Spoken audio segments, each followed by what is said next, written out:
प्रेमानंदे हरि हरि बोल।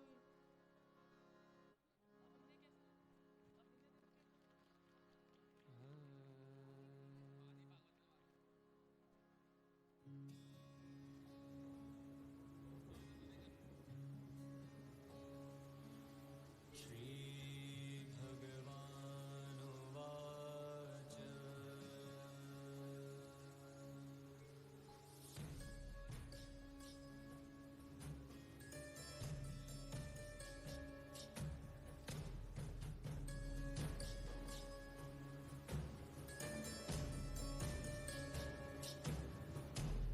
हरे कृष्ण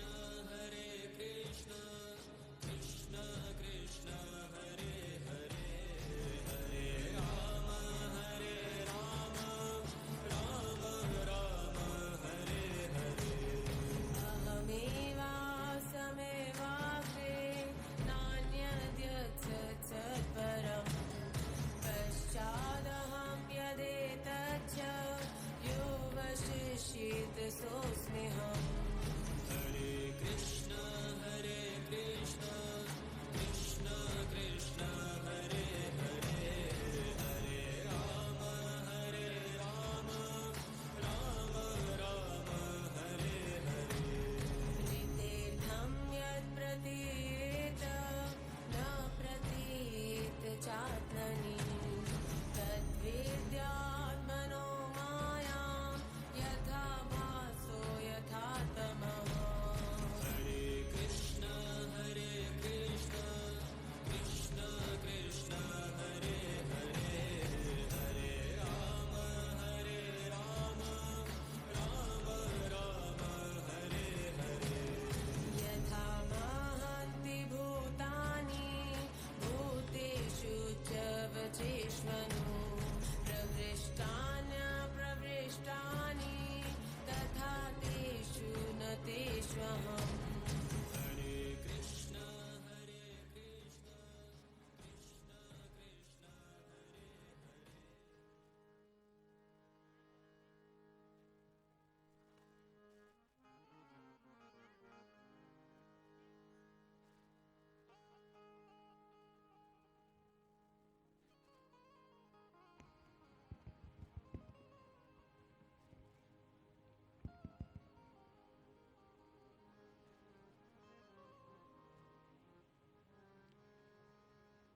जय गौर।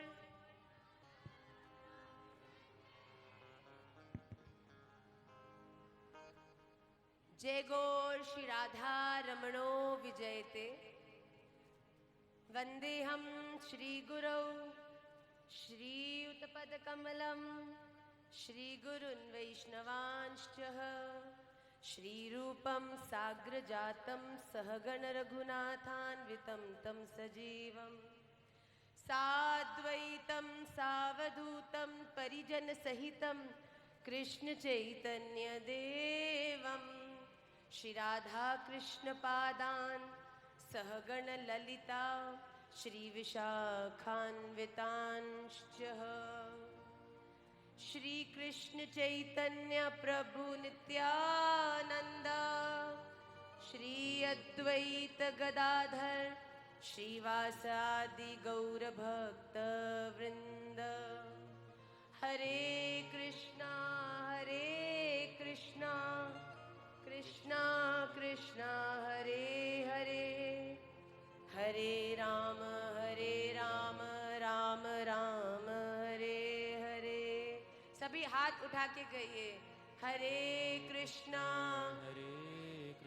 देखिए किशनगढ़ वालों में कितनी ऊर्जा है। कृष्ण हरे हरे, हरे राम राम राम हरे हरे। हरे कृष्णा कृष्णा कृष्णा हरे हरे, हरे राम राम राम हरे हरे। श्री राधा रमण लाल की जय। श्रीमन चैतन्य महाप्रभु की जय। श्री वृंदावन धाम की जय। गुरुदेव भगवान की जय। सभी भक्त वैष्णव वृंद की जय। जय जय श्री राधे, जय जय श्री राधे, जय जय श्री राधे श्याम। निताई गौर हरि बोल, निताई गौर हरि बोल, निताई गौर हरि बोल, गौर प्रेमानंदे हरि हरि बोल। वांछा कल्पतरुभ्यश्च कृपा सिंधुभ्य एव च पतिता नाम पावनेभ्यो वैष्णवेभ्यो नमो नमः। मैं श्री राधा रमन लाल के अपने इष्ट, अपने आराध्य प्राणाधार श्री राधा रमन लाल के श्री चरणों में अपने अनंत प्रेम को, अपने गुरुदेव के दिखाए हुए मार्ग के प्रति अपने पूर्ण समर्पण, अपनी निष्ठा को और आप सभी के चरणों में अपने दंडवत प्रणाम को निवेदित करती हुई आपका स्वागत करती हूँ।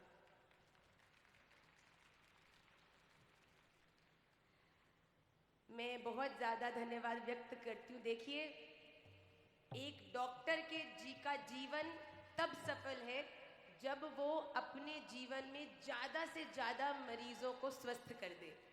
तो मुझे ऐसा लगता है राधा रमन लाल ने जो हमको भी निमाई पाठशाला के माध्यम से इस दुनिया में हरि नाम रूपक दवाई को जो देने का काम किया है ना, जब हमें कहीं पर भी अवसर मिलता है कि वहाँ के लोगों के मध्य में हरि नाम का प्रचार कर सकें, तो हमें भी कुछ ऐसा ही लगता है कि अब हमारा जीवन सफल हो गया।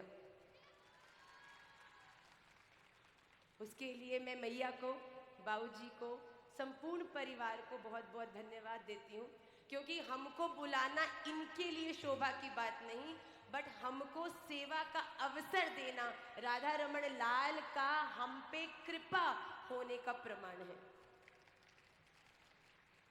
मैया आज सवेरे हमारे संग यज्ञ करने आई, तो हमने मैया से जिज्ञासा करी कि मैया आपका पूरा परिवार है ये, तो आप ही बताइए किस विषय में आपके संपूर्ण परिवार को जिज्ञासा है, किस विषय में आज का सेशन करना चाहिए।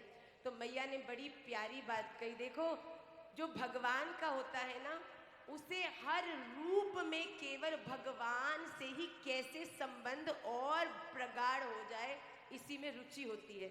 तो मैया ने कहा आप कुछ ऐसा बोल देना कि बस हमारी भक्ति बहुत बढ़ जाए, हमारी हमसे बहुत भक्ति हो, भगवान में हमारा और दिल लगे।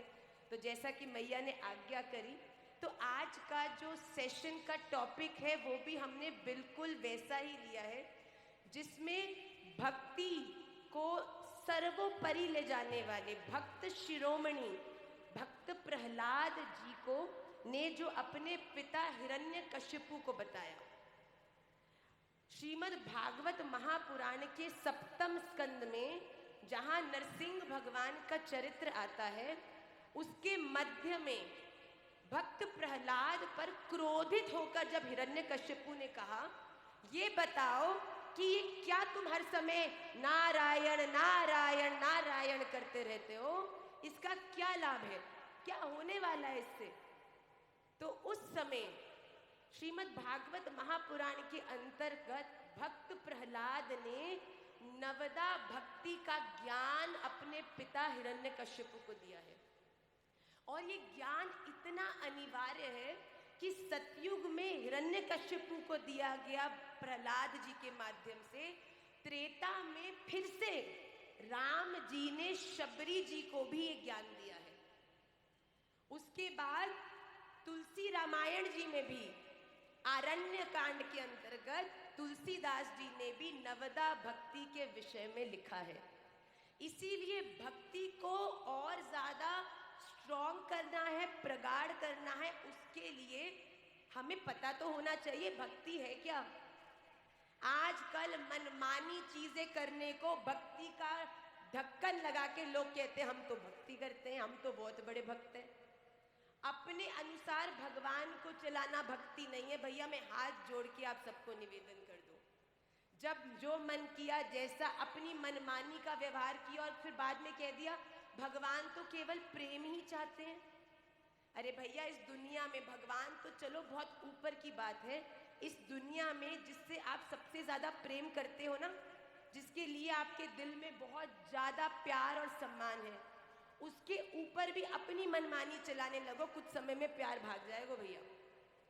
प्यार तो केवल तभी बढ़ता है जब प्यार करने वाला व्यक्ति जिससे प्यार करता है उसके विषय में जाने, उसे क्या पसंद है, उसे किस चीज में खुशी मिलती है, उसे क्या करने में आनंद आता है, और उसके हिसाब से खुद करे, तभी तो प्यार हुआ।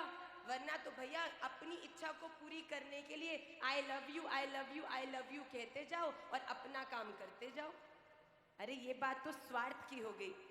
तो भगवान ने भी भक्त प्रहलाद के माध्यम से बड़ा सुंदर नवदा भक्ति का उपदेश जो है वो प्रदान किया है सब भक्तों को। एक बार अर्जुन ने भगवान से पूछा, भगवान बड़ा कंफ्यूजन हो चुका है दुनिया में, कोई कहता है माला करो, कोई कहता है परिक्रमा लगाओ, कोई कहता है वृंदावन जाओ, कोई कहता है भोग लगाओ, कोई कहता है नल्हाओ, कोई कहता है मत नल्हाओ, कोई कहता है खिलाओ, कोई कहता है ये मत खिलाओ। आप ये बताओ, आप मुझे बताओ, देखो दुनिया आपके बारे में जो कुछ बोले निश्चित रूप से वो कम प्रमाणित है, अगर आप खुद बता दोगे तो बेस्ट होगा। कोई मुझसे पूछे कि मैया आपका फेवरेट रंग क्या है, अब ये बताओ कि मुझे मेरा फेवरेट रंग निश्चित पता होगा कि कोई मेरे आसपास का बालक आपको दिखे और कोई पूछे मैया का फेवरेट रंग कौन सा है, बच्चा कहेगा मैया तो नीला भी बड़ा पसंद करती हैं, लाल भी, हरा भी, हो सकता है हरा होगा। पर कोई मुझसे आके पूछे तो मैं क्या बताऊंगी, मेरा फेवरेट रंग लाल है। बात स्पष्ट हो गई, क्लियर हो गई, नो कंफ्यूजन। इसी प्रकार से अर्जुन ने भी भगवान से पूछा, मैया भगवान आप बताओ, श्रीमद् भगवत गीता के 12वें अध्याय के प्रथम श्लोक में अर्जुन कहते हैं, एवं सतत युक्ता ये भक्ता स्वम पर्युपासते ये चाप्यक्षरम अव्यक्तम तेषां के योग वित्तमा। भगवान कहते हैं, अर्जुन ने पूछा भगवान कोई कहता है कि आपके विग्रह को पूजो, राधा रमन लाल के रूप में, गिरधारी के रूप में, राधा मदन मोहन के रूप में, गोपी वल्लभ के रूप में, किस रूप में आपको पूजना चाहिए। कोई कहता है आप विग्रह में हो, और कोई कहता है कि आप तो इस दुनिया के कण कण में विद्यमान हो। यस्य स्मरण मात्रेण जन्म संसार बंधनात् विमुच्यते नमस्तस्मै विष्णवे प्रभ विष्णवे नमः समस्त भूतानां आदि भूताय भूभृते अनेक रूप रूपाय विष्णवे प्रभ विष्णवे। स्वयं विष्णु सहस्त्र नाम के स्तोत्र में पितामह भीष्म युधिष्ठिर को बता रहे हैं कि इस दुनिया के एक एक जीव जंतु प्राणी पेड़ पौधे में भगवान रहते हैं, तो वो भगवान ही हुए। तो अर्जुन ने पूछा बड़ा कंफ्यूजन है, आप बताओ कि आप वृंदावन में आले में बैठे राधा रमण हो कि इस दुनिया में घूमते फिरते चलते हुए हर एक के भीतर आप ही विद्यमान हो। मैया वेश्य मनो ये माम नित्य युक्ता उपासते श्रद्धा नाम मत परमा भक्ता तेतीव में प्रिय। भगवान ने क्या बोला, एक बात सुन अर्जुन, वो भी मैं हूं और ये भी मैं ही हूं, पर जिस रूप में तू मुझे श्रद्धा से पूजेगा तेरे लिए मैं उसमें आकर बैठ जाऊंगा। तू मुझे मूर्ति में रूप में भजेगा तो तेरे लिए राधा रमण भी हो जाऊंगा। तू मुझे अपनी माँ के रूप में पूजेगा, त्वमेव माता च पिता त्वमेव त्वमेव बंधु च सखा त्वमेव त्वमेव विद्या द्रविणम त्वमेव त्वमेव सर्वम मम देव देव। तो भगवान ने कहा निष्ठा श्रद्धा से तूने कंकड़ में भी मेरा ध्यान किया तो मैं शंकर हो जाऊंगा। आगे बात बढ़ी, बहुत सुंदर। भगवान पहला स्टेप भक्ति करने का है श्रद्धा। पूरी श्रद्धा से हम भगवान का ध्यान करें। ठाकुर जी आप हो, आप मेरे हो और आपकी इस सेवा से मैं आपको प्रसन्न करूंगी। ज्यादा झंझट करने की जरूरत नहीं, एक चीज भी अच्छे से कर ली तो भगवान वो सेवा लेने के लिए प्रकट हो जाएंगे। पर एक बात बताओ, आज हमको यहाँ किशनगढ़ आना था तो हम गाड़ी से आए, तो किशनगढ़ के इस मंडल के अंदर, इस कॉलोनी के अंदर घुसने के लिए हमको दो रास्ते दिखे, एक उल्टे हाथ से आ रहा था, एक सीधे हाथ से। आज मुझे अगर किशनगढ़ के इस कॉलोनी में घुसना था तो मेरे पास केवल दो रास्ते थे, या तो मैं उल्टे हाथ की तरफ से आती गाड़ी से या सीधे हाथ की तरफ से, आगे तो दीवार थी, रास्ता था नहीं। तो अगर मुझे भक्ति में भी राधा रमण लाल के चरणों तक पहुंचना है, भैया सब कुछ भक्ति कोई बिल्कुल बिना सोचने समझने का विषय नहीं है। भक्ति के भी अपने द्वार हैं। आप भक्ति करना चाहते हो, केवल 9 तरीकों से आप भक्ति कर सकते हो, और ये 9 के 9 तरीके नहीं करने आपको, ये घुसने के 9 दरवाजे हैं। आज किशनगढ़ की इस कॉलोनी में आने के लिए अगर मैं उल्टे हस्ती की रोड से भी आती तो अंदर घुस सकती थी। मुझे एक समय पे हर दरवाजे से घुसने की, मैं घुस ही नहीं सकती, घुस पाऊंगी नहीं। सोचो, पहले मैं सोचूं इस दरवाजे से आऊं, फिर ओहो नहीं ऐसा करती हूँ, इससे नहीं दूसरे से घुसती हूँ, फिर वापस जाऊं, फिर दूसरा दरवाजा ट्राई करूं, ओहो इससे भी नहीं, तीसरा। तो आपको लगता है घुस पाऊंगी?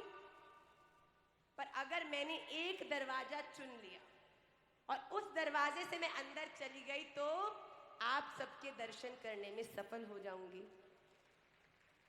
तो भक्ति भी बिल्कुल इसी तरीके से आप समझिएगा।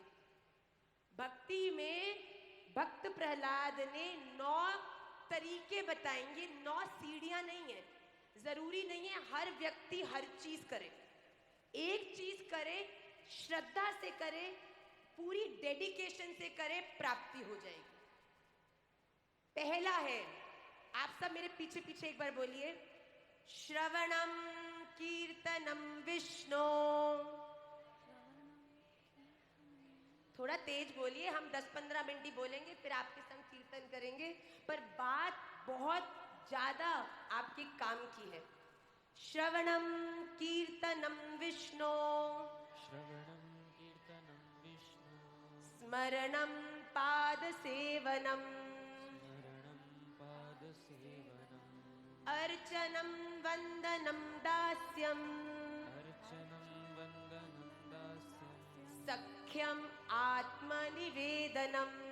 सख्यम् आत्मनिवेदनम्। पहला द्वार, अगर कोई व्यक्ति भक्ति करना चाहता है तो पहला द्वार है भक्ति का श्रवणम, जो आप सभी लोग पिछले 5 दिनों से इस कथा पंडाल में रोज कर रहे हैं। भैया मुझे नहीं लगता कि श्रवणम का ज्ञान मुझे आपको देने की जरूरत है, क्योंकि जिस निष्ठा से आप 4-4 घंटे बैठ के कथा सुन रहे हैं, मुझे लगता है श्रवणम द्वार के तो आप में से लगभग सभी पारंगत हैं। भैया इस दुनिया में प्रेम वो ही कर सकता है जो सुन सकता है। जिसके पास श्रवण करने का धैर्य नहीं है ना, वो जीवन में कभी भी ना प्रेम कर सकता, और प्रेम नहीं कर सकता तो भक्ति असंभव है। जब आपने सुना ही नहीं कि दूसरे को प्रिय क्या है, तो आप कैसे उसे रिझा लोगे? एक बार एक गांव में एक किसान की पुश्तैनी घड़ी पहनकर वो खेत में आ गया। मैया खेत में आया तो काम करने लगा, खेती करते करते उसकी घड़ी गिर गई, और संध्या में जब ध्यान गया, ओ मेरी इतनी पुश्तों की पुरानी घड़ी गिर गई। जोर जोर से रोने लगा और कहने लगा अब मैं आत्महत्या कर लूंगा, ये घड़ी तो मेरी प्राणाधार थी। तो कुछ बच्चे वहां खेल रहे थे, उन्होंने देखा कि किसान बैठ के जोरदारी से रो रहा है, मैं मर जाऊंगा, मैं मर जाऊंगा, मैं मर जाऊंगा। तो सब बच्चे पहुंचकर बोला बाबा क्या हो गया? उसने बोला मेरी घड़ी थी, पुश्तैनी घड़ी थी, एकमात्र मेरी पुश्तों की चीज बची थी, वो भी गुम गई। तो बच्चों ने कहा आप चिंता मत करो, हम आपकी खोजने में मदद करें। तो किसान ने कहा हाँ बिल्कुल करो, बिल्कुल करो। सब बच्चे खेत में पहुंच गए और हल्ला गुल्ला, ओ सोनू मिली क्या? अरे नहीं मोनू मिली नहीं, तुझे मिली क्या? अरे नहीं मिली, नहीं मिली। सब लोग हल्ला करें, कहीं घड़ी नहीं मिली। 1 घंटा ढूंढा, नहीं मिली। किसान के पास आए, हाथ जोड़े, भैया हमको क्षमा कर दो, घड़ी तो मिली नहीं, अब ठाकुर जी आप पर कृपा करें, बोल के बच्चे चले गए। अब वो किसान सोच ही रहा था कि कुएं में कूदूं, कि आत्महत्या के लिए फांसी लगाऊं, कि नब्ज काट लूं, क्या करूं। इतने में आंख बंद करके वो रो ही रहा था कि एक छोटा सा बच्चा आके उसके कुर्ते को खींचने लगा। ओ बाबा, ओ बाबा, बाबा। तो किसान ने देखा, हाँ हाँ बोल बोल, क्या हुआ बेटा?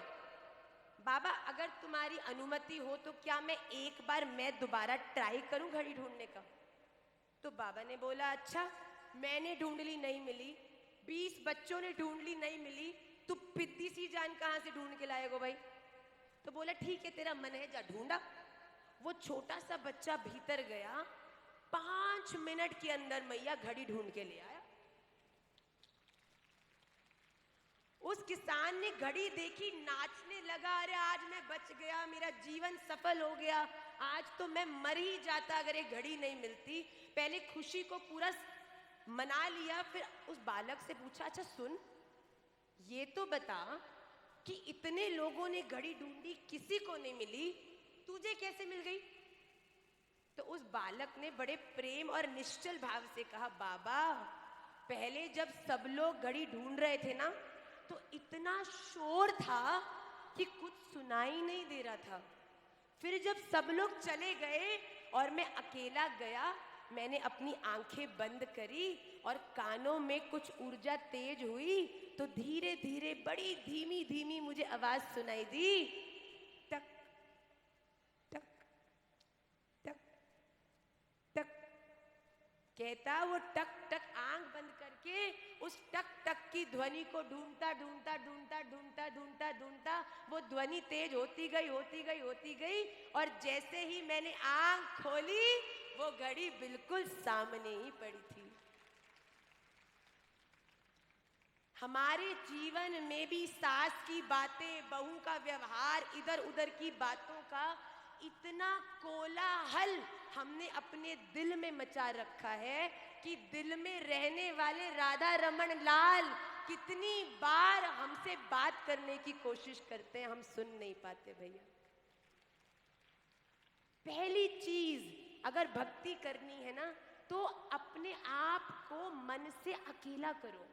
महाराज जी ने कल बताया था कि एक सुंदर पत्थर को अगर मूर्ति बनाना है, 500 रुपए के बिना किसी आकार के पत्थर को, जिसको कोई मुड़ के भी नहीं देखेगा, अगर उसको 50,000 की बार बार जिसके चरणों में झुका जाए, ऐसी मूर्ति बनाना है तो कुछ नहीं करना भैया, केवल व्यर्थ का निकालना।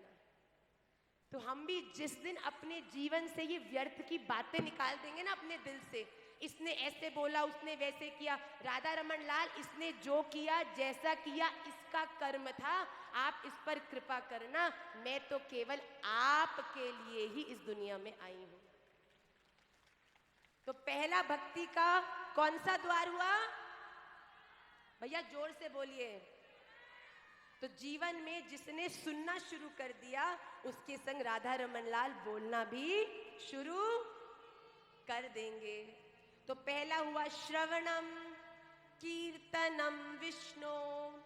दूसरा भक्ति का द्वार क्या है? कीर्तनम। कीर्तनम अर्थात भगवान के नाम का उच्च स्वर से गान। श्रीमद् भागवत महापुराण में एक हुए हैं आचार्य व्रत, जो शरीर से तो असुर थे, पर मरते मरते उन्होंने ऐसे 4 श्लोक दिए जिसके अंदर एक भक्त के जीवन का पूर्ण प्रार्थना है। उसके 4थे श्लोक में आचार्य व्रत ने क्या कहा मैया? ममोत्तम श्लोक जनेषु सख्यम संसार चक्रे भ्रमत स्वकर्म भी त्वन्माय यात्मात्म मजदार गेहे श्वासक्त चित्तस्य ननाथ भूयात्।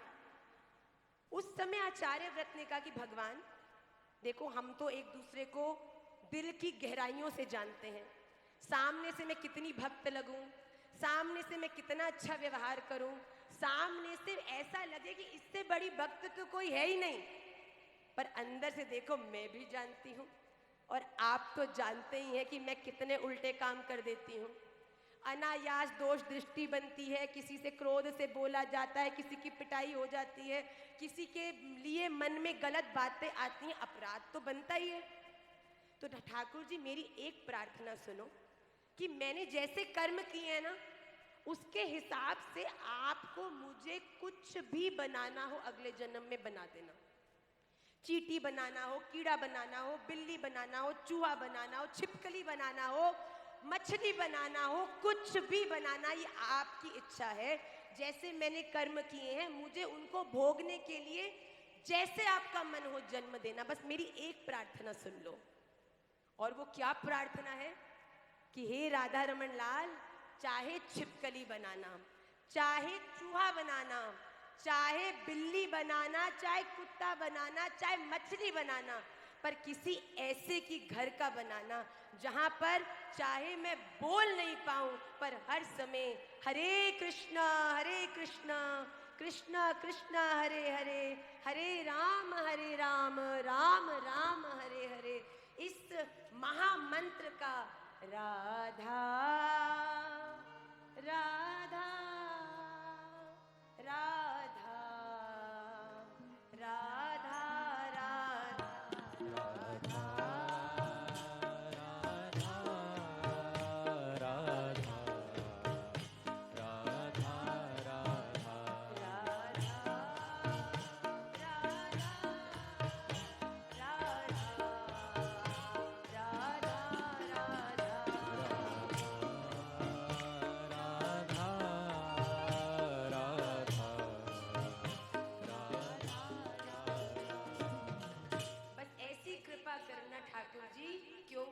कलयुग केवल नाम आधारा, हरेर नाम ऐव केवलम, कि मैं अगर मोल नहीं भी पाऊं पर आपके नाम का कीर्तन हमेशा मेरे कानों में पड़ता रहे, जिससे कि अंत तो गत्वा अपने सब प्रारब्धों से मुक्त होकर आपकी सेवा में आ पाऊं। तो पहला हुआ, कौन सी भक्ति का द्वार है? अगर अच्छे से श्रवण कर लिया तो बात, दूसरा भक्ति का द्वार क्या है? जिस व्यक्ति ने अपने जीवन में कीर्तन किया, कीर्तन के माध्यम से जो गा सकते हैं, सुन सकते हैं, नाच सकते हैं, उन्होंने तो सुन के अपने अनर्थ की निवृत्ति करी ही, पर जो कीट, जो बाकी कीड़े मकोड़े चींटी जो गा नहीं सकते, उन्होंने भी श्रवण करके अपने प्रारब्ध से छुटकारा पाया। अगर केवल अपने लिए किया तो स्वार्थ होता, पर भक्ति का स्वरूप ये है कि स्वयं का तो कल्याण हो ही हो, पर हमारे आसपास सब लोग भी भगवान से जुड़ जाएं। तो श्रवणम कीर्तनम विष्णु। और फिर तीसरी भक्ति का द्वार क्या है? स्मरणम। अर्जुन ने भगवान से बोला, भगवान बहुत मुश्किल है आपको स्मरण में रखना, हमें काम है, बच्चे हैं, ऑफिस है, पति है, बच्चे हैं, काम है, इधर जाना है, उधर जाना है, इससे मिलना है, ये करना है, वो करना है, कैसे आपको पूरा टाइम याद रखें? ये दुनिया इतना ज्यादा, माया इतनी प्रबल है, चाह कर भी भूल जाते हैं हम आपको याद करना। भाई आप कहते हो कि मय्येव मनातस्व मयि बुद्धिम निवेशय निवसिष्यसि मय्येव अतः ऊर्ध्वं न संशय। आपने कहा मन और बुद्धि को मुझ में लगाओ, हमारे पास मन और बुद्धि हमारा है जो आप में लगाएं। मन में इतने रिश्तेदार बैठे हैं, बुद्धि में इतने काम बैठे हैं, इतने हम ऑलरेडी ऑक्यूपाइड हैं, कहाँ से आप में मन लगाएं? तो भगवान ने बड़ी सुंदर बात कही, अथ चित्तम समाधातुम न शक्नोषि मयि स्थिरम अभ्यास योगेन ततो माम छाप्तुम धनंजय। भगवान ने कहा जैसे कोई मरीज होता है मैया और बीमारी से युक्त है, और डॉक्टर ने कहा 2-2 घंटे में दवाई खानी है मैया, अब 2-2 घंटे में दवाई खानी है, इतने कामों में याद रहता है, तो मैया क्या करती है? 2-2 घंटे के बाद का अलार्म लगा लेती है। काम में व्यस्त है, तुरंत फोन को अलार्म बजो, ओहो दवाई खाने को टाइम हो गया, गई दवाई खाई, पानी पिया, फिर काम में मस्त हो गई, फिर काम में मस्त होगी, सब भूल गई, फिर 2 घंटे बाद फिर फोन बजो, ओहो मेडिसिन अलार्म बज गया, दोबारा दवाई खानी है, खाई। ऐसे क्या होगा? समय समय पर दवाई अंदर जाएगी, तभी तो बीमारी बाहर आएगी। तो भगवान ने भी यही बात कही कि तुम भी अपने जीवन में मेरे नाम के अलार्म लगा लो भैया। सुबह खुद उठते हो, बच्चों को उठाते हो, क्यों नहीं एक अलार्म मुझे उठाने का भी लगा लो। तुम अपना स्नान करते हो, बच्चों को तैयार करते हो, घर का काम करते हो, अपने नहाते समय ये बात स्मरण कर लो कि अभी लाला को भी नहाना है भैया। पति के लिए खाना बनाते हो, बेटे के लिए खाना बनाते हो, बच्चों के लिए खाना बनाते हो, अरे आले में बैठो, मेरा एक और लाला भी प्रतीक्षा कर रहे हो भैया, नेक से उसको भी खवा दियो।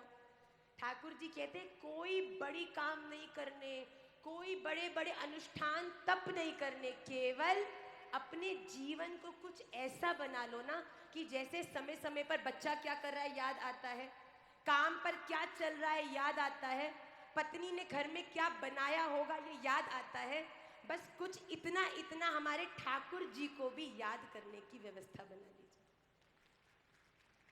गोपी कहती है तव कथामृतम तप्त जीवनम कविभिरीडितम कल्मषापहम श्रवण मंगलम श्रीमदाततम भुवि गृह्णन्ति ते भूरिदा जना। ठाकुर जी आपकी कथा सुन सुनकर मैंने आपको जो अपने दिल में पूरी तरह बिठा लिया है, अब आपके अलावा मुझे किसी और का स्मरण होता ही नहीं। अगर ठाकुर जी के प्रिय बनना चाहते हैं तो गोपी बनना पड़ेगा, और गोपी बनने के लिए समय गोपी हर चीज करती थी, परिवार भी देखती थी, गैया भी काटती थी, ब्रज में सारे काम करती थी, पर साथ साथ ठाकुर जी को याद करती रहती थी। आप भी क्या तो करो श्रवणम, ऐसा श्रवण करो, ऐसा श्रवण करो कि ठाकुर जी अपने आपके कानों के माध्यम से आपके हृदय में आकर आपको आपके प्रेम को स्वीकार कर लें। दूसरा रास्ता है या तो ऐसा कीर्तन करो, ऐसा कीर्तन करो जैसे हमारे महाप्रभु ने किया। महाप्रभु ने कहा घर घर जाकर द्वार द्वार पे भीख मांगो। तो पार्षदों ने बोला, वैष्णवों ने बोला, अच्छा प्रभु किस बात की भीख मांगनी है, धन की? प्रभु ने कहा नहीं।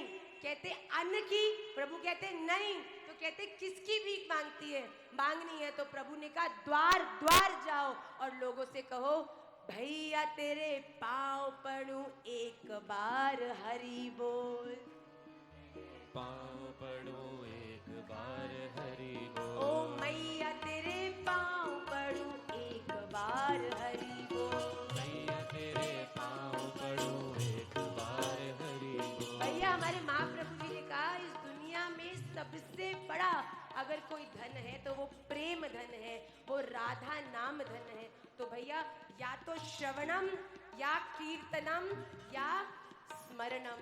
अब चौथे द्वार की तरफ जल्दी जल्दी बढ़ते हैं। श्रवणम कीर्तनम विष्णु स्मरणम पाद सेवनम, चरणों की सेवा। बताओ बैकुंठ में लक्ष्मी जी क्या दबा रही है नारायण के? किसी मैया ने अपने लाला के लिए दूध बनाया, दूध में केसर डाली, बहुत सारा काजू बादाम पिस्ता और अलग अलग बड़ी बड़ी मेवाएं डाल के दूध को तैयार किया और बालक को पीने के लिए दिया। अब बालक ने जब दूध पिया तो जब पहला घूंट भरा बाबूजी, उसमें ऊपर आहा लच्छे वाली केसर तैर रही, इतनी सुंदर उसकी सुगंध, जैसे ही पिया आनंद आ गया। फिर बच्चे ने दूध पीना शुरू किया। बीच में दूध बिल्कुल सामान्य था, पर जब दूध के आखिरी में पहुंचा तो उसमें इतना सारा मेवा था और मेवा वाला घूंट पीते ही परमानंद की उसको अनुभूति हो गई। तो हमारे राधा रमन लाल भी ना इस आनंद के भरे हुए दूध के गिलास जैसे ही है, जिनके पूरे श्री विग्रह में दो ही जगह सबसे ज्यादा रस है। पहला अधरम मधुरम हसितम चलितम। तो भगवान के या तो अधरों में बहुत मिठास है, ठाकुर जी का प्रसाद, ठाकुर जी के वचन, ठाकुर जी की मुस्कुराहट, मुस्कुराते हो तो जी उठते मरने वाले,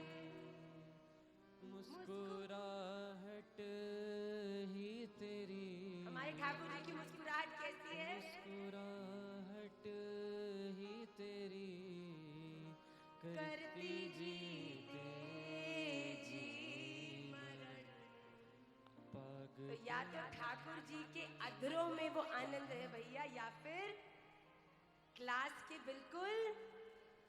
और नीचे कौन से हैं ठाकुर जी के, क्या हैं? प्रणत देहिनाम पाप कर्षणम तृणचरानुगम श्रीनिकेतनम फणिफणार्पितम ते पदाम्बुजम कृणुकुजेषुना कृन्दिरिच्छयम्। हमारे ठाकुर जी के चरण इतने करुणामयी है कि जिनके ऊपर वो चरण पड़ जाते हैं भैया, फिर मृत्यु संसार सागरात से वो व्यक्ति तर जाता है। चाहे वो केवट हो, चाहे वो कालिया नाग हो, चाहे वो राजा बलि क्यों ना हो, चाहे वामन के रूप में चरण मिले हो, चाहे कृष्ण के रूप में चरण मिले हो, या फिर प्रभु राम के रूप में। तो जो चौथा द्वार है भक्ति का वो है पाद सेवनम। वो व्यक्ति जो ठाकुर जी के चरणों की सेवा प्रतिदिन पूरी निष्ठा से करता है, उसके भी जीवन में भक्ति महारानी खूब कृपा करती हैं। तो अभी तक 4 द्वार कौन से हुए? श्रवणम,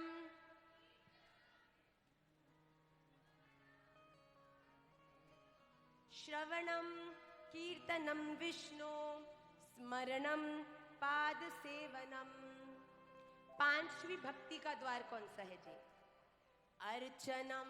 अर्चना मुझे लगता है यहाँ बैठा हर व्यक्ति चाहे छोटे चाहे बड़े रूप में करता ही है भैया अपने घरों में। पत्रम पुष्पम फलम तोयम यो में भक्त्या प्रयच्छति। हम रोज उठते हैं, कम से कम अगर आप कथा में आ रहे हैं इतनी दूर दूर से, तो निश्चित रूप में से आपके घरों में भगवान के सामने एक पत्र पुष्प जल तो आप लोग प्रदान करते ही होंगे। ये भी भक्ति करने का एक द्वार है। पर बात विचार की ये है कि बाबूजी का आज जन्मदिन होता, बाबूजी को हम बोलते बाबूजी आपको जन्मदिन की खूब खूब बधाई हो। बाबूजी कहते धन्यवाद माता जी, आप आई बहुत अच्छा लगा। हम कहेंगे बाबूजी जरा 500 रुपये देना। बाबूजी कहेंगे हाँ माता जी लो लो लो। बाबूजी ने हमको 500 रुपये दिए, हमने बाबूजी को दिखाई पीठ, अंदर से निकालो एक खाली एनवेलप, वो 500 का नोट डाला उसके अंदर, मोड़ा, बाबूजी हैप्पी बर्थडे, आपको जन्मदिन की बधाई हो। बाबूजी कहेंगे बड़ी विचित्र माता जी है भाई, बताओ मेरे से 500 रुपये लेके मुझे ही दे दिए, इसकी क्या जरूरत थी? आप सीधा सीधा जन्मदिन की बधाई हो बोलते तो भी बात बन जाती, ये नौटंकी करने की क्या जरूरत थी? मेरा मुझको देने का क्या तात्पर्य हुआ भैया? तो भगवान भी कहीं ना कहीं यही सोचते हैं।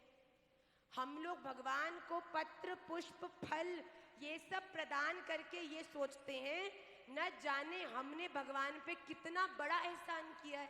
क्यों भैया? ये पत्र पुष्प फल ये जल नदियों में से तुमने बनाए हुए, तो तुमने भगवान को जो अपना कुछ दिया नहीं तो किस बात का अहंकार?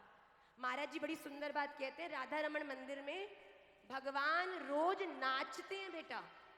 जैसे पट बंद होता है ठाकुर जी सब कुछ छोड़ के नृत्य करते हैं, मंदिर में इधर उधर दौड़ते हैं, राधा कुंड जाते हैं, वृंदावन की गलियों में लीलाएं करते हैं, पर जैसे पट खुलता है बिल्कुल सीधे खड़े हो जाते हैं। तो नारद जी ने पूछा भगवान ऐसा क्यों करते हो? कहते तुम जानते नहीं हो, ये आया है 2 रुपए लेकर पर मांगेगा 20 करोड़ की लॉटरी भैया, हिल मत जाना, बेच डालेंगे। हमने अपने जीवन में स्वार्थ को अलग कर कर कभी भगवान से भगवान को मांगने का प्रयास किया है? 56 भोग भी दुर्योधन के 56 भोग त्यागे और विदुर घर केला पायो। बताओ भैया, ठाकुर जी बड़ी बड़ी चीजों से खुश नहीं होते, उन छोटी छोटी चीजों के पीछे आपका जो भाव है ना उनको रिझाने का, उससे भगवान प्रसन्न होते हैं भैया। तो अपने भाव को बड़ा करो, चीजें छोटी भी रहे तो बात बन जाएगी भैया। तो श्रवणम, कीर्तनम विष्णु, स्मरणम, पाद सेवनम, अर्चनम, वंदनम, दास्यम। अगली भक्ति का द्वार क्या है? वंदनम। वंदनम मतलब ठाकुर जी से प्रार्थना करना।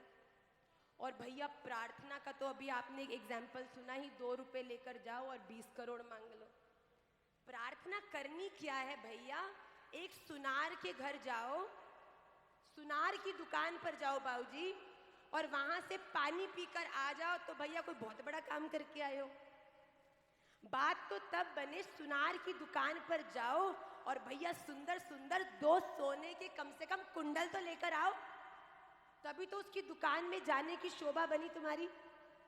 तो भैया भगवान के द्वार पर आए हो और अभी ही घर, पत्नी मान जाए, बच्चा मान जाए, ये दे दो, वो दे दो, ऐसा कर दो, वो कर दो, बिल्कुल भिखारी की तरह छोटी चीजें मांगते हो, तो क्या भगवान की नजर में आपकी कोई शोभा रहेगी?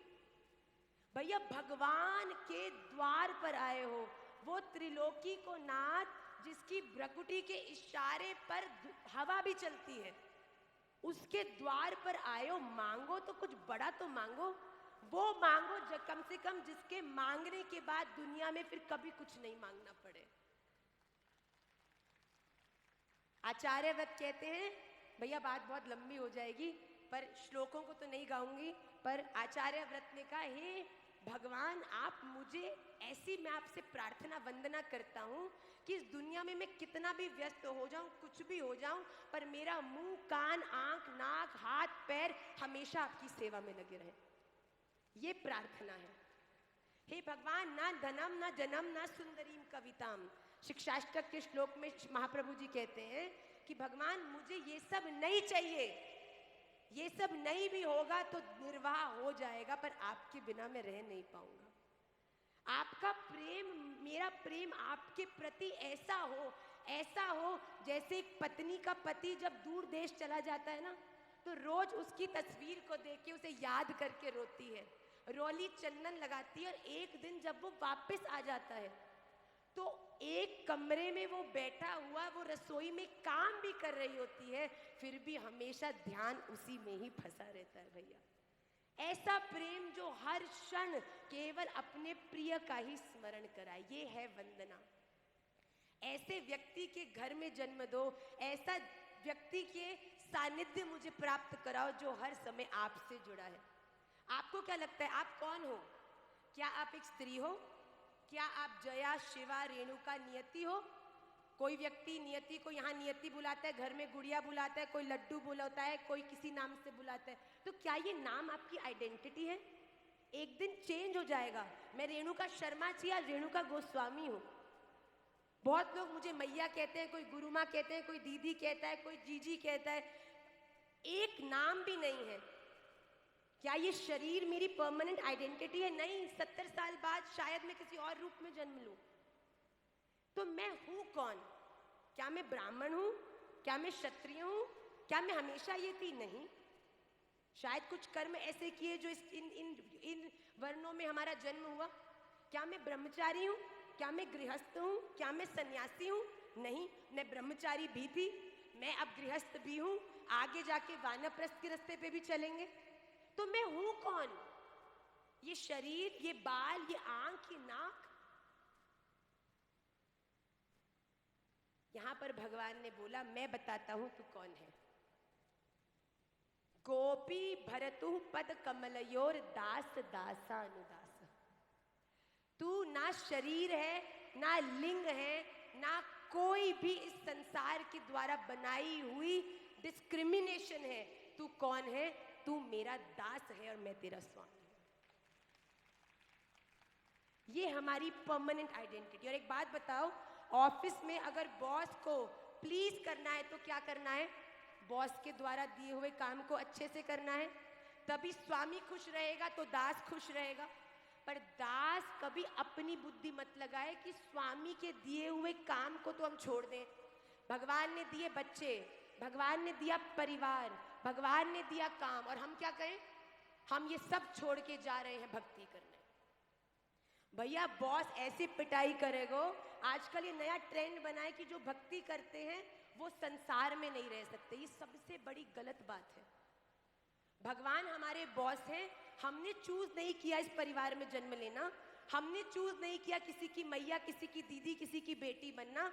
भगवान ने बनाया है तो हमें ये जॉब दी है कि हम एक अच्छी माता, अच्छी बेटी, अच्छी गृहिणी, अच्छे पति, अच्छा व्यापार को चलाने वाले ये सब बने। जब हम पवित्रता से ये सब बनते हैं तब भगवान की दृष्टि में हम उनके दास बनते हैं। तो वंदन हम करें, भगवान से प्रार्थना करें कि मैं हमेशा आपका दास बन के रहूं। तो श्रवणम, स्मरणम, अर्चनम, वंदनम, दास्यम। दास्यम पे अभी हमने विस्तार किया कि भगवान का दास बन के जो रहता है वो इस संसार का राजा बन के रहता है। बाबूजी एक बात बताओ, हम अभी गए तो हम लोग जैसे घर में घुसे तो बाबूजी और माताजी इतने समर्थवान हैं, तो कोई आके हमसे मिले, बड़े अच्छे लग रहे थे, मैंने तो प्रणाम किया, मैंने कहा राधे राधे प्रणाम, मुझे लगा यही बाबूजी हैं शायद। तो जैसे ही मैंने बोलने के नहीं नहीं नहीं माता जी, हम सेठ जी नहीं है, सेठ जी तो अभी आएंगे, हम तो यहाँ काम करते हैं। मैंने कहा अच्छा, मैंने कहा तो बन ठन के इतने स्मार्ट, मैंने कहा तो मतलब इतने अच्छे काम करने वाले आपके हैं। तो हमने कहा वाह भैया, जिसका मालिक सेठ हो उसके नौकर भी भैया कोई छोटे मोटे नहीं दिखते। जो इस दुनिया में समर्थवान हो उसके सेवक अगर ऐसे दिखते हैं तो एक बात विचार करो, मेरे राधा रमन लाल जो इस पूरे धन संपत्ति के भी अधिष्ठा है, जो इस पूरे संपूर्ण जगत के दाता हैं, उनके नौकर कैसे रहते होंगे भैया?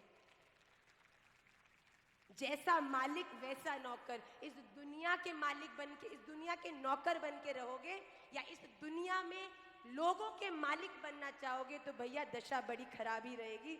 पर अगर राधा रमन लाल के नौकर हो गए तो दुनिया के राजा बन जाओगे। श्रवणम कीर्तनम विष्णु, स्मरणम पाद सेवनम, अर्चनम वंदनम दास्यम, सख्यम। सख्य मतलब संबंध।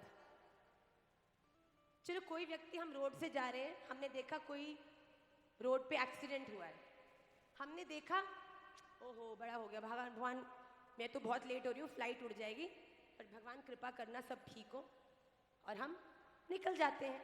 निकलते हैं कि नहीं निकलते? लगभग लोग, कोई एक्सीडेंट हुआ, कुछ लोग खड़े हो देखते हैं और निकल जाते हैं। पर यही बताओ कि आप जा रहे हो और साइड में एक्सीडेंट जिसका हुआ हो वो आपका कोई परिचित हो, अरे भैया ओहो गाड़ी रोको, गाड़ी से उतरोगे, जाओगे, लड़ोगे भी, अस्पताल भी ले जाओगे, पूरा उसका इलाज भी कराओगे, सब कुछ कराओगे और उसको बिल्कुल ठीक तरीके से सही जगह पहुंचाओगे। ये होता है रिजल्ट संबंध बनाने का। भैया अगर आपने केवल स्वार्थ के समय पे ही भगवान को याद किया तो भगवान भी ठीक है, धन मांग रहा है, माला कर रहा है, दे दो दे दो दे दो दे दो, ठीक है, ओके ले ले ले। पर भैया जिस दिन आपने संबंध बना लिया, ये मेरा प्रिय है, ये मेरा लाला है, ये मेरे मालिक हैं, ये मैं इनकी दास हूँ, जिस दिन आपने अपने जीवन में भगवान से संबंध बना लिया तो मैं साची कहती हूँ, जैसे कि चलती हुई रोड पे अपने किसी को देखकर हम उतर जाते हैं, वैसे ही इस दुनिया की बड़ी बड़ी प्रतिकूलताओं में जब हम उलझ जाएंगे तो राधा रमन लाल गुरु के रूप में, एक संत के रूप में आके हमारा निवारण अवश्य करेंगे। किसी ना किसी रूप में आके मार्गदर्शन अवश्य मिलेगा। तो संबंध बना लोगे भैया तो बात बन जाएगी। ठाकुर जी को अपना बना लिया तो बात बन जाएगी। तो फिर श्रवणम कीर्तनम विष्णु, स्मरणम पाद सेवनम, अर्चनम वंदनम दास्यम, सख्यम आत्मनिवेदनम। आत्मनिवेदनम मतलब भगवान में आपको एक फूल दूं, भगवान में आपको अच्छे अच्छे अलंकार दूं, भगवान में आपको अच्छा अच्छा भोग दूं, ये करते करते करते करते भगवान में आपका मित्र हो जाऊं, ये करते करते करते करते एक स्थिति क्या आती है, कायेन वाचा मनसेन्द्रियैर्वा बुद्ध्यात्मना वा अनुसृत स्वभावात् करोति यद्यत् सकलं परस्मै नारायणायेति समर्पयेत। भगवान अभी तक तो मैं आपको वो चीजें समर्पित कर रही थी जो आपकी ही थी, पर अब प्रेम कुछ इस तरह का हो गया है कि अब मैं जो बोलूं, जो सुनूं, जो कहूं, जो देखूं, जो करूं, जहां जाऊं, उसका उद्देश्य केवल आप ही हो। मैं खाना बनाऊंगी रसोई में, पर आपके लिए बनाने के बाद और लोग खाएं प्रसाद को, वो श्रेष्ठ है। पर मेरे जीवन का एकमात्र अब लक्ष्य केवल आपकी ही सेवा करना है। अब मैं विचार करूंगी बोलने से पहले, अब मैं विचार करूंगी देखने से पहले, अब मैं इस बात को पूरी तरह से मान के जीवन में चलूंगी कि आप मेरे साथ हैं। एक बात बताओ, आपकी मैया संग चल रही हो तो मैया के साथ चलते चलते कोई ऊधम करोगे, झूठ बोलोगे, गलत काम करोगे, किसी को मारोगे, किसी के संग दुर्व्यवहार करोगे, किसी को चीट करोगे? नहीं कर सकते भैया। क्यों?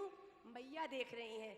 जब ये बात का भी पूरी तरह से हृदय में समर्पण हो जाएगा ना कि राधा रमन लाल मेरे साथ हैं और हर समय देख रहे हैं, तब आप भी अपने जीवन में कोई भी गलत काम करने में सफल नहीं हो पाओगे।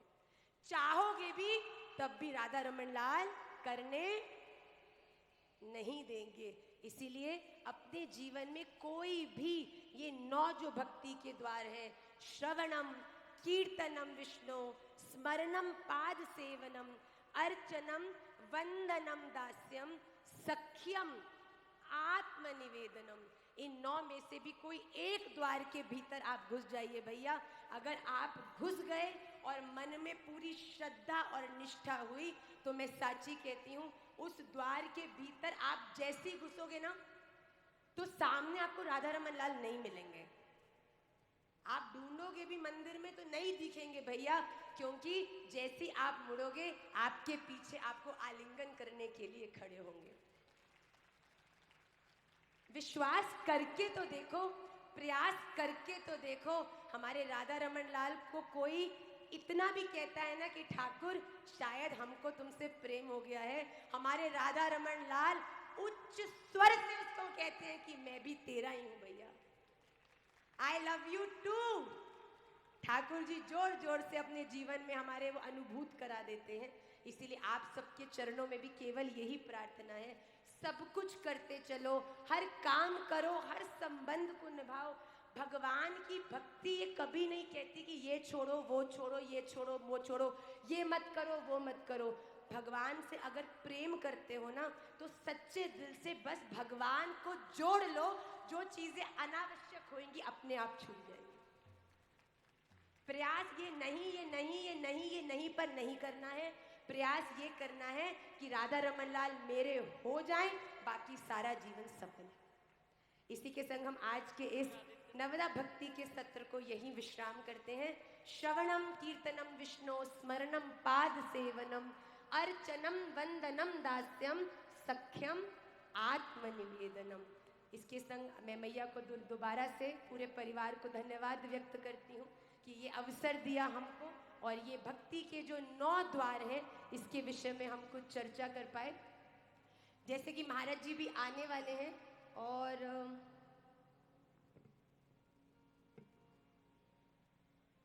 हाँ, तो मुझे ऐसी आज्ञा हुई थी कि नवदा भक्ति के ऊपर कुछ चर्चा के पश्चात हम लोग कुछ जिज्ञासाओं को लें, कुछ क्वेश्चन आंसर्स अगर 2-4 किसी के मन में हो तो वो हमसे पूछ सकते हैं और उसका निवारण करने का हम प्रयास करेंगे।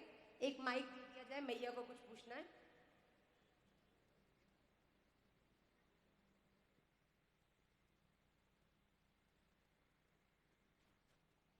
जय राधा रमन। जय श्री राधा रमन। वो जितनी जगह सुनते हैं, कोई बोलता है गजेंद्र मोक्ष का पाठ करें, कोई बोलता है नारायण कवच, कल जैसे गजेंद्र मोक्ष का हुआ, सुंदर कांड, भगवत गीता जिसमें 18 अध्याय हैं, तो एक रोज नियमित कौन सा पाठ करना चाहिए? जैसे बेटा ये पूरी तरह से निर्भर करता है आपके संप्रदाय से है। और अगर आप दीक्षित नहीं हैं तो रोज महामंत्र का गान करो, हरे कृष्णा कृष्ण कृष्ण हरे हरे, हरे राम राम राम हरे हरे।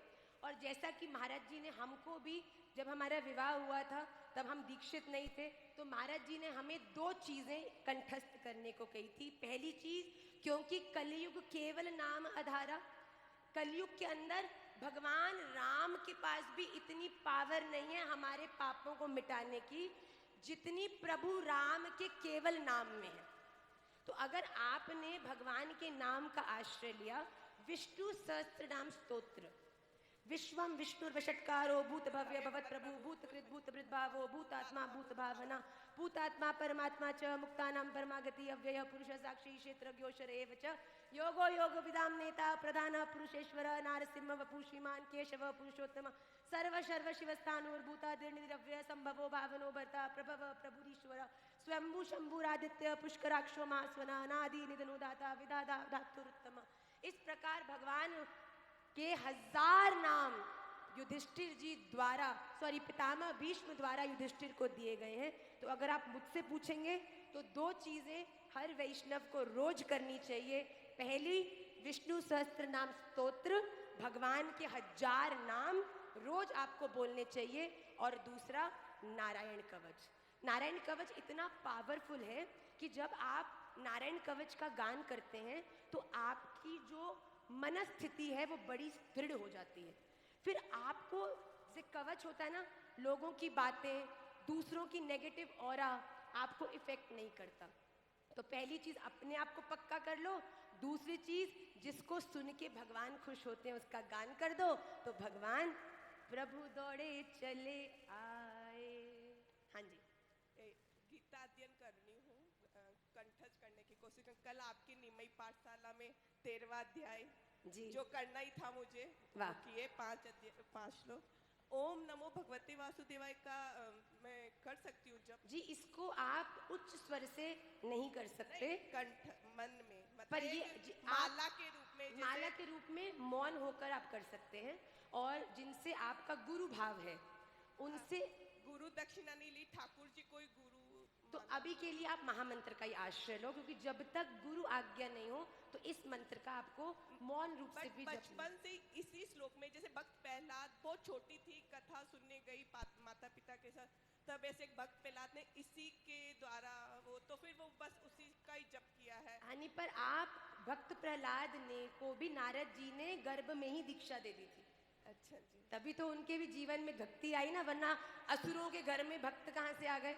वो तो इंद्र देवता ले जा रहे थे, तो नारद जी ने बोला, अरे भैया ये भक्त बनेगो, इसको मैं आशीर्वाद देता हूँ, इसको छोड़ दो। तभी प्रहलाद जी आए।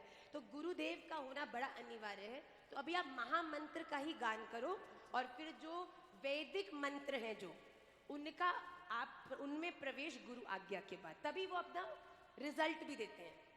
आप बिना जानकारी के दवाई खाओगे तो भैया गड़बड़ कर देगी, पर हाँ जानकारी करके खाओगे तो सही दवाई मिलेगी और असर भी करेगी।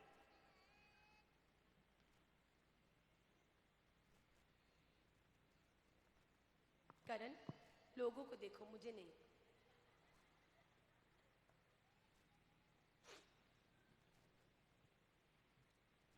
राधा रमन विजयत। जय श्री राधा रमन विजयत। बेटा मैं ये पूछना चाहती हूँ, जैसे किसी ने गुरु बनाए, जैसे मेरी मम्मी ने ही गुरु बनाए, वो बहुत छोटे थे तब बन गए, उनको नहीं पता मेरे गुरु यही है क्या, कंफर्म नहीं पता, उनके परिवार वालों ने जिन्हें बनाया वो उन्हीं को मान रहे हैं, तो फिर अब वो उस सिचुएशन में क्या करे, वो क्या बोले, कैसे करे? अब नए गुरु तो नहीं बना सकते। बेटा, गुरु आपने अगर दीक्षा मंत्र लिया है, गुरु मंत्र लिया है, चाहे बचपन में ही लिया हो, एक बात हमेशा ध्यान रखिए, ये मैं माता पिताओं से भी निवेदन कर रही हूँ, क्योंकि गुरु दीक्षा का मतलब होता है भगवान के संग आपका संबंध हो जाना, और वो संबंध बड़ा ज़रूरी होता है। इसलिए बच्चों को बहुत छोटी उम्र में दीक्षा मत दिलवाएं, पहले उनको ज्ञान होने दें कि उनका भगवान के प्रति क्या भाव है, उनकी कैसी रुचि है, उसके हिसाब से जब दीक्षा मंत्र क्या होता है उसके बारे में उन्हें पता चले, फिर दीक्षा दिलानी चाहिए। पर अगर हाँ किसी ने बचपन में ही माता पिता ने दिला दी है दीक्षा और उन्हें ये भी नहीं पता कि निश्चित है कि नहीं, तो पहले तो परिवार के और लोगों से पूछा जाए, और अगर वो यही कहें कि हाँ ये दीक्षा ली है और दीक्षा मंत्र ही लिया है, तो वो, अब दीक्षा गुरु तो नहीं बदल सकते बेटा, पर अगर किसी की कथा में, किसी अन्य गुरु में उनकी श्रद्धा है, तो वो उनको जाकर जिज्ञासा करें, उनको ये बताएं, फिर वो उनको भक्ति पर चलने का मार्गदर्शन करेंगे, जिससे कि जिस भाव में उनकी रुचि है वो भी पुष्ट हो जाए और गुरु मंत्र की मर्यादा भी ना टूटे। पर गुरु मंत्र, आप दीक्षा मंत्र जीवन में एक ही बार ले सकते हैं, दोबारा नहीं ले सकते। दीक्षा गुरु एक ही होते हैं, शिक्षा गुरु अनेक हो सकते हैं। शिक्षा आप हर एक व्यक्ति से ले सकते हैं, पर दीक्षा केवल एक से। राधे राधे दीदी। राधे राधे। मैं आपसे पूछना चाहती हूँ, जैसे कोई भी चीज़ कंठस्थ याद हो जाती है और फिर अपन बिना देखे जल्दी जल्दी बोलते हैं, उसमें कुछ त्रुटि होती तो क्या हमें पाप लगता है? बहुत अच्छा प्रश्न है आपका। देखिए, आप कुछ याद करो तो एक होता है याद करके आप सोच के बोल रहे हो, सोच के बोलोगे और गलती होगी तो अपराध लगेगा। पर जब आप भगवान को रिझाने के लिए मग्न होके दिल से डूब कर गा रहे हो उनके लिए, तो भैया जैसे हम अभी गा रहे थे ना, हम तो ये गाते हैं तो हमको लगता है कि राधा रमन लाल नाचते हैं जब हम विष्णु सहस्त्र नाम गाते हैं। यस दीदी, ऐसे ही मैं भी सोचती हूँ, लेकिन मैंने सोचा एक बार पूछना चाहिए। नहीं, पर आप प्रयास करो कि ये उच्चारण का अभ्यास जो आपका है वो परिपक्व होना चाहिए। भाव में बहकर तो भगवान उल्टी गीता पढ़ने वाले को भी स्वीकार कर लेते हैं, पर भैया जब आप याद कर रहे हैं, ये हमारे सब बालक बैठे हैं, जब हम याद कराते हैं तो हम एक एक श्लोक का संधि विच्छेद करके इनको एक एक शब्द बताते हैं जिसको ये याद करते हैं। जैसे आपने बोला कि है ना, विष्णु भगवान के सहस्त्र नाम याद करने चाहिए। अगर नाम याद हो जाते हैं, अगर आप फास्ट याद करने का प्रयास मत करो, आप उनका पाठ शुरू करो। याद करने की कोशिश करोगे तो भूल जाओ, कभी नहीं होगा। नहीं मैम, जैसे हो जाता है कंट्रस्ट हो गया अपन को, हाँ। अपन को जल्दी जल्दी अपन बोलते जल्दी जल्दी बोलने लग जाते हैं। हाँ। जल्दी बोलते बोलते कुछ तो हो ही जाता है कि है ना, गलत बोलने में आ जाता है, तो क्या उससे पाप लगता है? ये तो चीज़ उसके बाद आप ठाकुर जी से क्षमा मांग लिया करो। यस अगर मन में ऐसा बात आई कि गाते गाते शायद कोई त्रुटि हुई होगी, तो आप उस समय ठाकुर जी से क्षमा मांगी, ठाकुर जी हम तो बेटा हर चीज के बाद क्षमा मांगते हैं। आवाहनम न जानामि जानामि न विसर्जनम पूजाम चैव न जानामि जानामि क्षमस्व परमेश्वर भक्तिहीनम क्रियाहीनम मंत्रहीनम जनार्दन यत् पूजितम मया देवम परिपूर्णम तदस्तु मे। भगवान, ना मुझ में भक्ति है, ना मुझे मंत्र आता है, ना मुझे कोई विधि आती है, पर आपसे प्यार करती हूँ, इसलिए जो आता है वो आपके लिए कर दी, आप स्वीकार करना और गलतियों के लिए माफ करना। राधे राधे। उस तरफ, हाँ। राधेश्याम मियाँ। क्या हम पुष्कर में मिले थे? नहीं मैया, मैं जूम क्लास में मिले थे अपन। हाँ, हमने हाँ जी। देखा ये लाला। हाँ जी। सबसे पहले मैं निमाई पाठशाला और आपका बहुत बहुत शुक्रिया करना चाहूँगा मैया। Thank you so much. Thank बहुत you, कुछ बेटा। सीखने को मिलता है मैया आपसे। मैया, मेरा प्रश्न ये है कि बेसिकली हम राधा रमन जी को रिझाने के लिए और उनको मनाने के लिए बहुत कुछ जानते हैं और आप लोगों से मतलब सब श्रवण करते हैं, पर कहीं ना हम फेल हो जाते हैं। तो फेल क्यों हो जाते हैं, मेरे को ये समझ में नहीं आता। फेल आप अपनी थॉट में होते हैं, फेल आप अपने दिमाग में होते हैं और अपने दिमाग से अपने आप को यकीन दिलाते हैं कि मैं फेल हो गया। आपने राधा रमन के लिए एक कदम भी आगे बढ़ाया ना बेटा, ठाकुर जी के लिए वो सफलता है। इस पूरी दुनिया में इतनी चीजें होने के बाद भी अगर आप माला पकड़ रहे हो, अगर आप कथा में आ रहे हो, अगर आप किसी की मदद कर रहे हो, सेवा कर रहे हो, ये सब ठाकुर जी की दृष्टि में अति उत्तम है। पर हम क्या करते हैं, हम कंपैरिजन करते हैं। मैं तो इतनी सी कर रही हूँ, वो माता जी तो पूरा दिन करती हैं, मतलब कि मैं फेलियर हूँ और वो सक्सेसफुल। एक बात हमेशा याद रखना, बहुत सारी चीजें करने से ठाकुर जी नहीं मिलते, एक चीज अच्छे से कर लोगे, राधा रमन लाल द्वार पर आ जाएंगे। थैंक यू मैया। पुंडलिक जी ने कोई बहुत बड़े अनुष्ठान नहीं करे, पूरे जीवन समर्पण से केवल अपने माता पिता की सेवा करी और ऐसी सेवा करी कि विट्ठल भगवान आके द्वार पर खटखटा रहे हैं, अरे पुंडलिक आ बाहर मिलने आया हूँ। पुंडलिक भक्त पुंडलिक कहते हैं, ठाकुर बाहर प्रतीक्षा करो, सेवा खत्म होगी फिर आओ। और वही भगवान बाहर इट्ठल, इट्ठल मतलब ईंट, इट्ठल पर बैठे बैठे प्रतीक्षा करते करते, कोई वेट करते तो ऐसे खड़ा हो जाता है ना, इट्ठल बैठे बैठे प्रतीक्षा करते करते विट्ठल हो गए और भगवान विट्ठल ने पुंडलीक जी को स्वीकार कर लिया। तो भैया बहुत डरने की जरूरत नहीं है, भगवान के लिए कुछ कर रहे हो वहां पर फेल वाली कैटेगरी नहीं है, बस आगे ही बढ़ते जाओगे, आगे ही बढ़ते जाओगे और बढ़ते ही जा रहे हो। थैंक यू मैया, इसी दंडवत। के साथ हम आज के सत्र को विश्राम करेंगे। महाराज जी आ गए हैं। भाव तो कुछ ऐसा था कि कुछ कीर्तन भी किया जाए, पर मुझे लगता है महाराज जी आ गए हैं तो महाराज जी ही कीर्तन करेंगे, कीर्तन करेंगे। और आप सबको बहुत बहुत धन्यवाद एक बार फिर से कि ये नवदा भक्ति का जो ये 9 द्वार है, इनकी चर्चा करने का सौभाग्य आपने मुझे दिया। आप सबके चरणों में प्रणाम करती हूँ और अपनी वाणी को विश्राम करती हूँ। श्री राधा रमण लाल की जय हो, राधा रमण लाल की जय हो। कई लोग पूछते हैं माँ ये क्या है? ये दरअसल हमारे राधा रमण लाल के नेत्र हैं। तो जब हम ऐसे बनाते हैं तो हम राधा रमण लाल से मनी मन आवाहन करते हैं कि ठाकुर जी अब इन नेत्रों के माध्यम से इन सबको ध्यान से देख लो।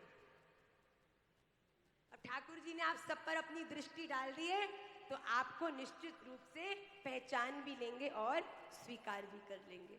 तो आप सबको पुनश्च प्रणाम करते हुए मैं प्रणाम अपनी वाणी को विश्राम करूं।